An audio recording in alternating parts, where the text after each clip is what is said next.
Break के बाद स्वागत है आप सभी का और इसी के साथ ही एक बार फिर से नजर डाल लेते हैं आज की सुर्खियों पर। हेडलाइंस पावर्ड बाय के न्यूज साप्ताहिक समाचार पत्र जो रखे आपको आगे। को स्पॉन्सर्ड बाय स्वर्ण आभा ज्वेलर्स जो दे 100% शुद्धता की गारंटी और ब्लूमिंग वैली जो आपके अपनों तक पहुंचाए आपका प्यार। रामपुर बस हादसे में 28 लोगों की मौत, 6 घायल। गहरी खाई में जा गिरी बस, खाई में लगे लाशों के ढेर, दिल दहला देने वाला था मंजर। सीएम वीरभद्र सिंह ने एक बार फिर साधा कांग्रेस प्रदेश अध्यक्ष पर निशाना, बोले हाथी और चूहे की लड़ाई है कांग्रेस की पद यात्रा।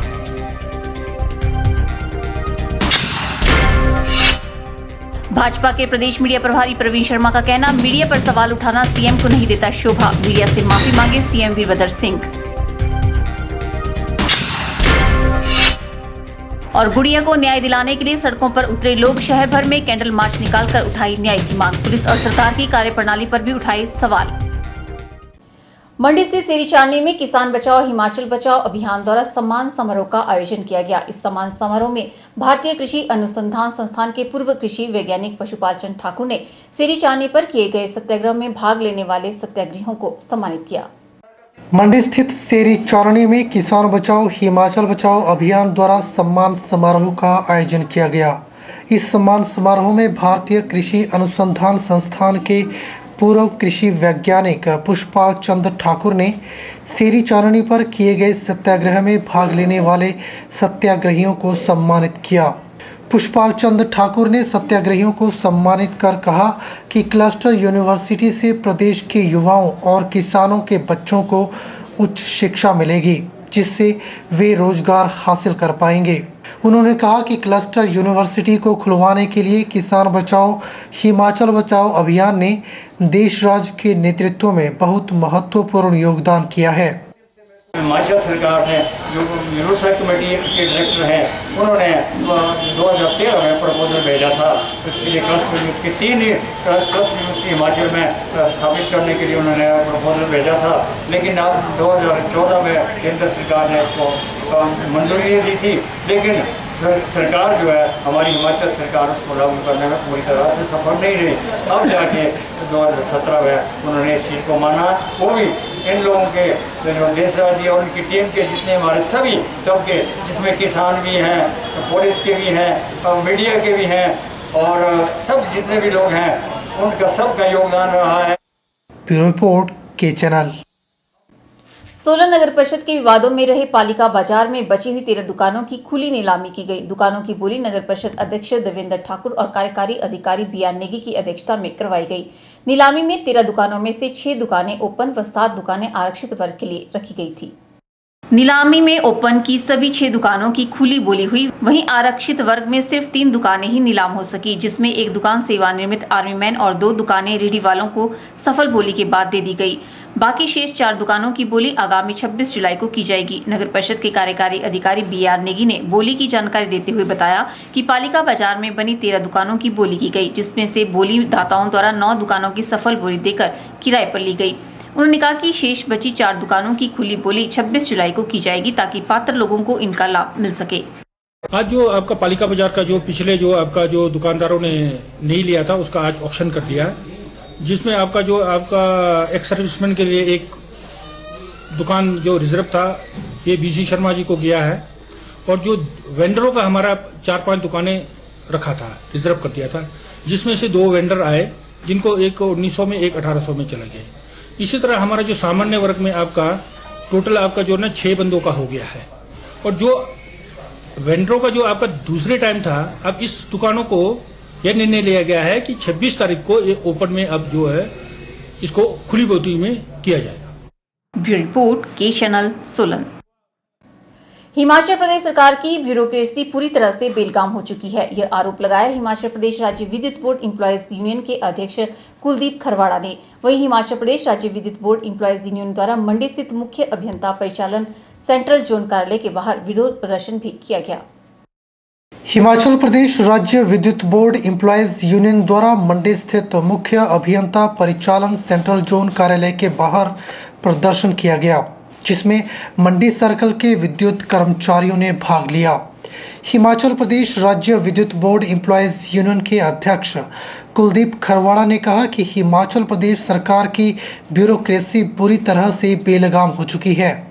उन्होंने कहा कि हिमाचल प्रदेश की ब्यूरोक्रेसी ने बिजली बोर्ड के 48 श्रेणियों के कर्मचारियों के स्केलों के साथ छेड़छाड़ की है, जबकि पिछले 35 सालों से हम यह स्केल ड्रॉ कर रहे थे।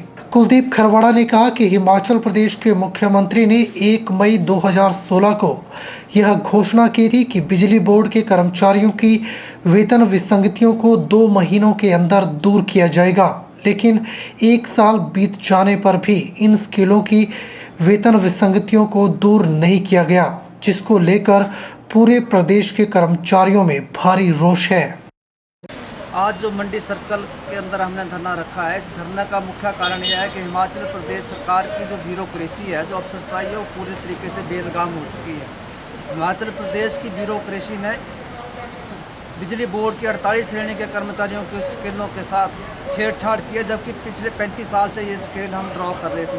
हिमाचल प्रदेश के मुख्यमंत्री महोदय ने 1 मई 2016 को यह आदेश दिया था, यह घोषणा की थी कि बिजली बोर्ड के कर्मचारियों के वेतन विसंगतियों को 2 महीने के अंदर दूर किया जाए, लेकिन 1 साल का अरसा बीत जाने के बाद भी इन स्केलों की वेतन विसंगतियों को दूर नहीं किया गया, जिसको लेकर के पूरे प्रदेश के कर्मचारियों के अंदर भारी रोष है। हम हिमाचल प्रदेश के मुख्यमंत्री महोदय को कहना चाहते हैं कि आपके आदेशों को नहीं मानने वाली ब्यूरोक्रेसी की लगाम कसी जाए और उसके ऊपर कार्रवाई की जाए और बिजली बोर्ड के कर्मचारियों की बढ़ी हुई ग्रेड पे को बहाल किया जाए। ब्यूरो रिपोर्ट के चैनल।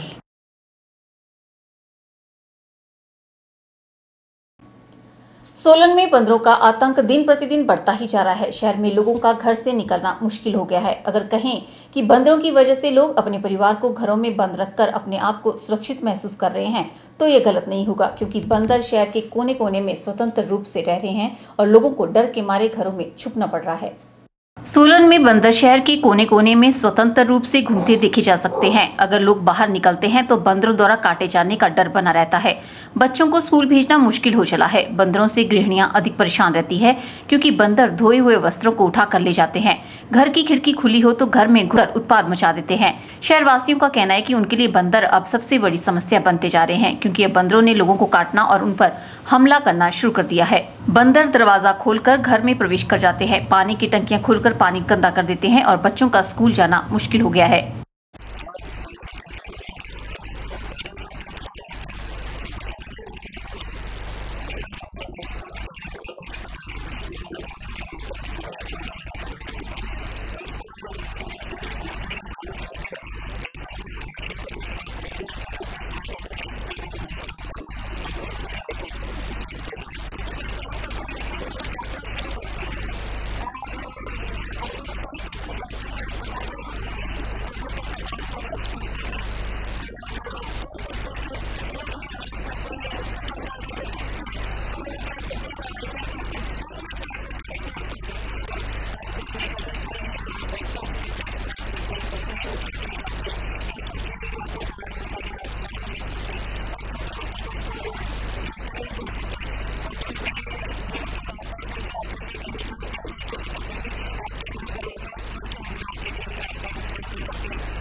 लोगों ने नगर परिषद से बंदरों की नसबंदी और उन्हें अन्य स्थान पर छोड़ने का अनुरोध किया है, ताकि उन्हें बंदरों के आतंक से निजात मिल सके। ब्यूरो रिपोर्ट के चैनल सोलन। यहाँ रुकते हैं एक और ब्रेक के लिए। ब्रेक के बाद भी खबरों का सिलसिला यूं ही जारी रहेगा। आप देखते रहिए के चैनल। गुप्ता शॉल एम्पोरियम, जहां आप पाएंगे बेहतरीन व उच्च क्वालिटी की शॉल की विस्तृत वैरायटी। यहां pure woollen Kullu shawl, Kashmiri shawl, angora shawl, cashmilon shawl, feather shawl, pashmina shawl के साथ ही शॉल की और भी बहुत सी वैरायटी उपलब्ध है। तो देर न कीजिए और आज ही पहुंचे गुप्ता शॉल एम्पोरियम, सब्जी मंडी के साथ नेर चौक, डिस्ट्रिक्ट मंडी। मोबाइल 9459125400।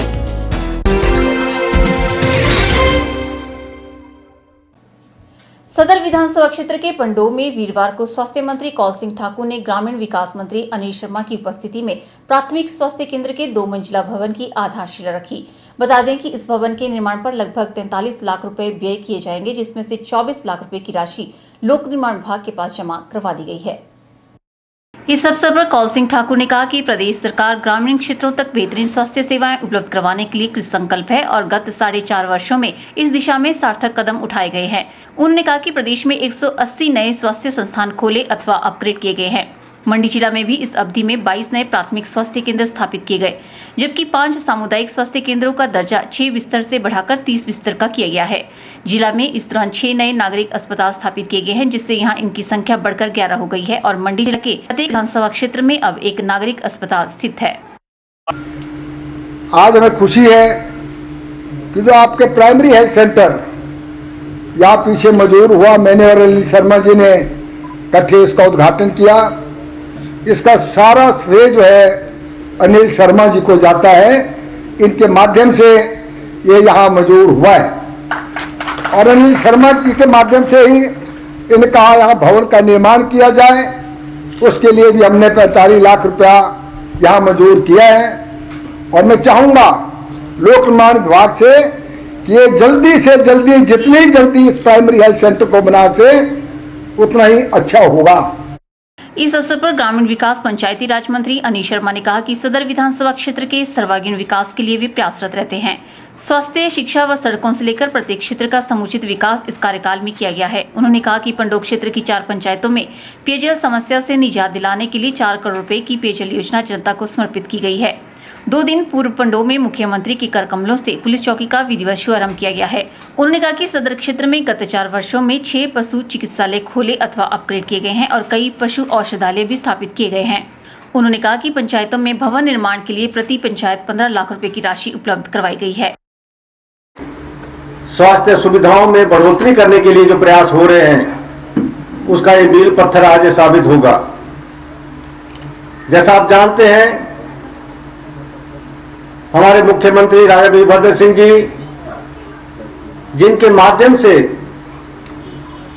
जब कोटली के अंदर हमारा एक फंक्शन हुआ था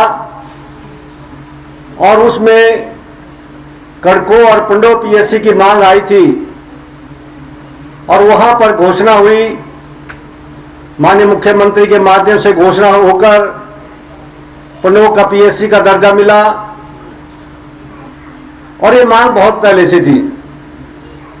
आज हमें इस बात की खुशी है कि प्रदेश के अंदर स्वास्थ्य सुविधाओं की जो आज प्रयास हो रहे हैं, जगह जगह प्राइमरी हेल्थ सेंटर खुल रहे हैं और जहां से भी मांग आती है उस मांग को पूरा करने का प्रयास माननीय मुख्यमंत्री के माध्यम से हुआ।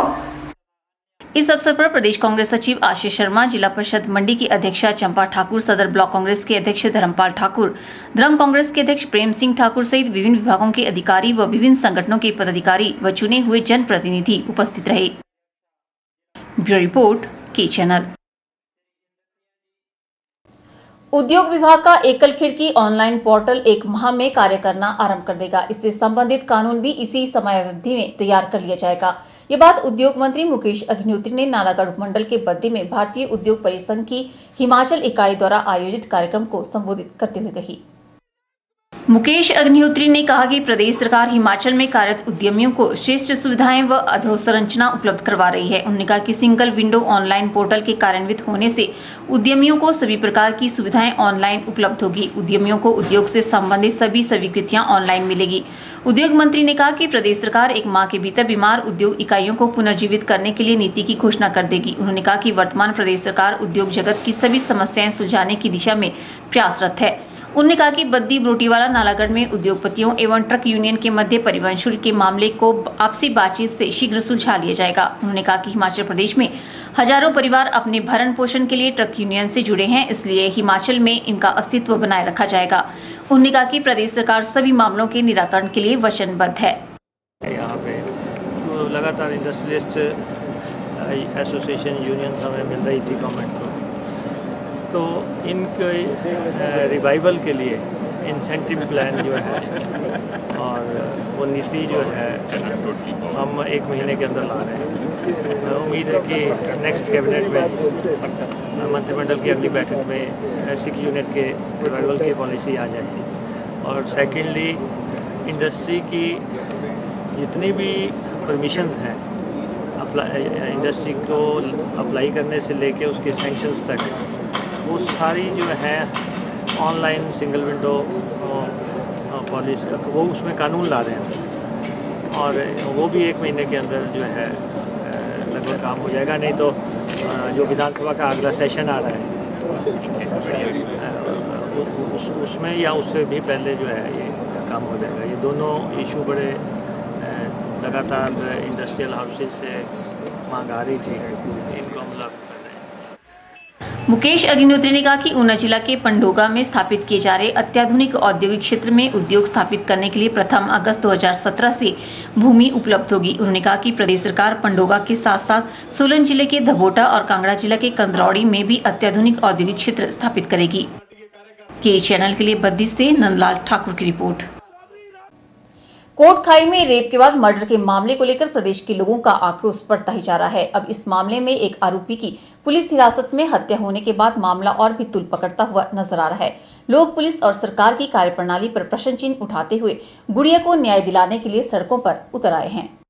शहर के विभिन्न संगठनों ने स्थानीय लोगों के साथ मिलकर शहर भर में एक कैंडल मार्च निकाला। सेरीमन से शुरू हुआ कैंडल मार्च शहर का चक्कर काटता हुआ गांधी चौक पर आकर संपन्न हुआ, जहां पर लोगों ने मोमबत्तियां लगाकर न्याय की गुहार लगाई। नवोत्थान सेवाधाम के अध्यक्ष नरेंद्र गुलेरिया ने सरकार और पुलिस की कार्यप्रणाली पर सवाल उठाए। उन्होंने कहा कि इस मामले की अब तक की जांच से ऐसा प्रतीत हो रहा है कि आरोपी कोई और है और उन्हें बचाने के लिए सरकार और पुलिस पूरा प्रयास कर रही है। उन्होंने कहा कि एक आरोपी की पुलिस हिरासत में हत्या हो जाती है, जो कि शायद कई राज खोलने वाला था।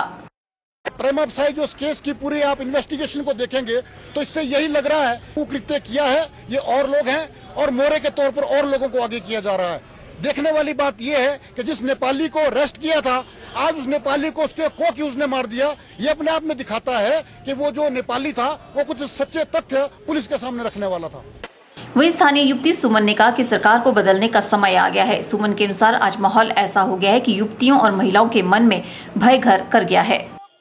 इस समय मुझे ये लगता है, मेरा ये ओपिनियन है कि सरकार को सच में बदलने की आवश्यकता है। कांग्रेस सरकार, I don't care about Congress सरकार, बीजेपी सरकार, मेरे को सिर्फ इतना मैं ये जानना चाहती हूँ कि मुझे जस्टिस चाहिए। ये मेरा नहीं, मैं सब लोगों के सब औरत जात की तरफ से ये बात बोलना चाहती हूँ कि लड़कियों के लिए जस्टिस जरूर होना चाहिए, क्योंकि ये बात बहुत ही ज्यादा हद तक बढ़ चुकी है। इन्होंने सरकार से इस पूरे मामले की निष्पक्ष और उच्च स्तरीय जांच करवाने की गुहार लगाई है। ब्यूरो रिपोर्ट के चैनल। वीरवार को कोटखाई केस को लेकर लोगों ने भाजपा, माकपा और दूसरे संगठनों के साथ मिलकर शिमला बंद कर जगह जगह चक्का जाम किया। शहर में सारी दुकानें बंद रही। सुबह 9 बजे से ही शिमला बंद के आह्वान का असर देखने को मिला। ठली, खलीनी, विक्ट्री टनल, संजोली, टूटू और बालूगंज जैसे एरिया पर सुबह से ही चक्का जाम कर दिया गया था। सुबह के समय शहर में जो बसें चली थी उनके टायरों की हवा निकालकर उन्हें बीच सड़क में खड़ा कर दिया गया। शिमला की सड़कों पर लंबा जाम लग गया था। उधर राज्य सचिवालय के बाहर प्रदर्शनकारी पहुंच गए। सचिवालय पर पत्थरबाजी की भी जानकारी मिली है। मौके पर भारी पुलिस बल तैनात रहा। सचिवालय के दोनों रास्तों के गेट बंद कर दिए गए। बीजेपी ने विक्ट्री टनल और संजोली में ढली टनल के पास चक्का जाम कर दिया। इस कारण आवाजाही भी बंद हो गई। सड़कों पर निजी बसें भी नहीं चल पाई। वहीं माकपा ने भी सरकार के खिलाफ मोर्चा खोल दिया। स्कूली बच्चों और अन्य लोगों को काम पर जाने के लिए काफी मुश्किलों का सामना करना पड़ा। भाजपा ने माल रोड और छोटा शिमला में सीएम वीरभद्र सिंह के खिलाफ नारेबाजी करते हुए पुतले भी जलाए। लोगों का कहना है कि पहले तो आरोपियों को पकड़ने में कोताही बरती गई और फिर थाने में एक आरोपी की हत्या हो गई। कई अन्य जगहों पर शिमला बंद के नाम पर प्रदर्शनकारी गुंडागर्दी कर रहे थे। इस मामले को लेकर जनता का गुस्सा शांत होता नहीं दिख रहा था। इस प्रदर्शन में स्कूली छात्र और कॉलेजों के छात्र भी शामिल हो गए। हर तरफ रैलियां निकाली गई। सरकार ने आईजी से लेकर एसपी तक के बड़े अफसर बदल दिए, मगर लोगों का गुस्सा शांत नहीं हो रहा है। ब्यूरो रिपोर्ट के चैनल। आज के बुलेटिन में फिलहाल इतना ही। सपना ठाकुर को दीजिए इजाजत। नमस्कार।